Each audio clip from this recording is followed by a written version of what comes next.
गेले 28-30 वर्ष आम्ही उत्साहाने साजरा करणाऱ्या गणेशाच्या दर्शनाला आपण दरवर्षी येताच.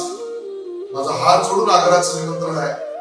यावेळेचा देखावाही अतिशय सुंदर, आपल्याला भावेल, आवडेल. आपल्या प्रथा परंपरा, आपल्या महाराष्ट्रातल्या मातीतनं जन्मलेल्या महान विभूतांच्या कार्याला वंदन करणारा असा हा देखावा प्रत्यक्षामध्ये आपण त्या ठिकाणी बनारस वाराणसीचा घाट उभा करतो, काशी विश्वेश्वराचं मंदिर उभं करतो, गणरायाचं दर्शन सुद्धा आपल्याला मिळणार आहे.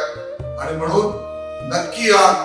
मी स्वतः आपल्या सगळ्यांचं स्वागत त्या ठिकाणी करायला इच्छुक आहे. आपल्या सगळ्यांचंच मनापासून स्वागत आहे. धन्यवाद.